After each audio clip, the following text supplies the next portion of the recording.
এটাই বললাম যে মায়ের গর্বে ছিলাম, এরকম ফিল হয়েছে যে বাইরের কোনো আলো বাতাস, বাইরের কোনো চিন্তা ভাবনা এরকম ছিল না।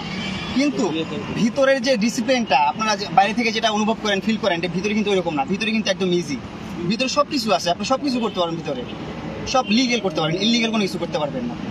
ভালোভাবে চলতে পারবেন, ভালোভাবে থাকতে পারবেন। আপনি ওইখানে জিম আছে, শিক্ষালয় আছে, আপনার বিদ্যালয় আছে, তারপর আপনার আরও রেস্টুরেন্ট, ক্যান্টিন সব কিছু আছে, এভরিথিং এখানে আছে, সব কিছু পাবেন, সেলুন আছে, সব কিছু আছে, সব ধরনের সুযোগ সুবিধা এখানে আছে।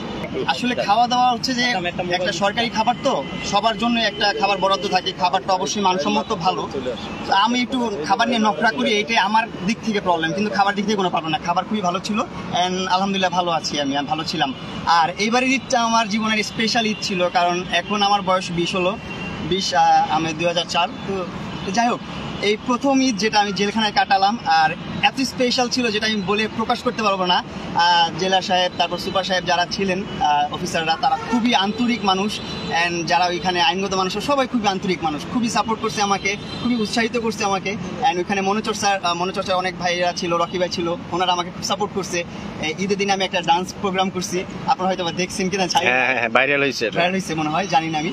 সো ওইখানে আমি আমার অনেক ফ্যান ফলোয়ার, অনেক ভক্তবৃন্দ ছিল। আমি যখন প্রথম দিন জেলখানায় এন্ট্রি নিয়েছি, নেওয়ার পর অনেক ভক্তবৃন্দ ভরে গেছে, অনেক মানুষ, সব মানে আমার কারাগারের সামনে মানুষ ভরে গেছে। সবাই এত জ্যাম কেন, এত মানুষ কেন? সবাই যারা না চিনে, যারা অনেক দিন যাবত, দীর্ঘদিন যাবত কারাগারে আছে, জেল খাটতেছে, তারা তো আর বাইরের ভার্চুয়াল জগৎটা জানে না। যেমন আমি 20 দিন যাবত কি হয়েছে ভার্চুয়াল জগতে, বাইরে কি হইতেছে এটা আমি বলতে পারি না। মানে 20 দিন আমি মায়ের গর্বে ছিলাম, অন্ধ ছিলাম একদম, এক কথায়।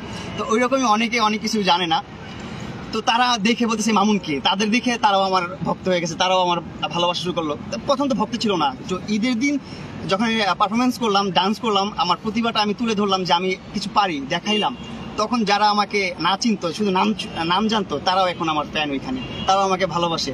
অ্যান্ড সবাই আমাকে অনেক আদরে রাখছে, আমি অনেক ভালো ছিলাম। অ্যান্ড জেলখানা আমি মনে করি শাস্তির জায়গা না, এটা একটা পরিবর্তনের জায়গা। ওখানে যে আপনারা পরিবর্তন হতে পারবেন, নিজেকে শুধরাতে পারবেন, এটা একটা জায়গা। আপনার সেই পরিবর্তন মানে এখন কতটুকু কাজে লাগাবেন? ইনশাল্লাহ আমি চেষ্টা করব। আমি ছোট মানুষ, আমি আমার বয়স 13 থেকে আমার সংসারটা চালাই। আমি, আমার বাবা, আমার মা সবাই আছে, ওনাদেরকে আমি ইচ্ছা করে আমি ব্যবসা করতে দিই না। আমার বাবা কিন্তু ব্যবসার প্রতি অনেক মানে ফ্যাসিনেশন, ওনার ব্যবসা করতেই মন চায়, টাকা লস হোক যাই হোক, উনি মাগনা দিয়ে মাল দিয়ে আসে, তারপর ব্যবসা করতে চাই, তারপর আমি দেই না, কারণ হচ্ছে ওনাদের অনেক বয়স হয়েছে। তা আমি চিন্তা করছি আমার ফ্যামিলি আমি চালাবো। আমি বয়স 13 থেকে আমি আমার সংসারটা চালাই, আজকে 7 বছর আমি সংসারটা আমি রান করতেছি। আমার বাবা মা, ভাই বোন, ভাবি, বাস্তি এরা আছে, এদেরকে নিয়ে আমি চলতেছি। আমি চাই আমার জীবনটা নিয়ে আমি এভাবে চলতে, এইভাবেই লাইফটা পার করে দিতে চাই, আমার বাবা মার মুখে হাসি রেখে। আর কারো ঘৃণার পাত্র হতে চাই না, আমি সবার ভালো পাত্র হতে চাই, সবার দোয়া চাই, আমি আর কিছু চাই না। যেই মামলায় আপনি জামিনে বের হয়েছেন, জি, বা কারো উদ্দেশ্যে আপনি কোনো কিছু বলতে চাচ্ছেন? না, আমি কারো উদ্দেশ্যে কিছু বলতে চাই না, আমি কাউকে বদনামও করতে চাই না, কারো দোষও দিতে চাই না। এটা আমার নসিবে ছিল, আল্লাহ তাআলা আমার কপালে রাখছে। আপনারা শুনলে অবাক হবেন, ওইখানে তো অনেকের কাজ কাম নাই, কিছু করতে পারে না কেউ। আমি তো ওইখানে আজেরাই ছিলাম, 5 ওয়াক্ত নামাজের মনে করেন নামাজি ছিলাম। ঠিক আছে, এইটা আমি চেষ্টা করবো চালায় যাওয়ার জন্য। যখন আমি আল্লাহর উপর ভরসা রাখি, আর কিছু না, উনি যা করবে ভালো করবে আমার জন্য। আমার আমি একটু ঠিক আছে। এবারকার কোরবানির ঈদ, জি, মা বাবাকে ছাড়া জীবনের প্রথম ঈদ করলেন জেলখানায়।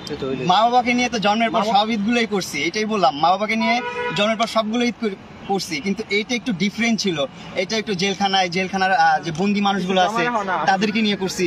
তারা যারা এমন মানুষ আছে যারা হচ্ছে আমাকে 17 সালে ফলো করতো, তারা তারপর থেকে জেলখানায়, তারপর থেকে আমাকে দেখে নাই, প্রথমবার জেলখানায় দেখলো এতদিন পর।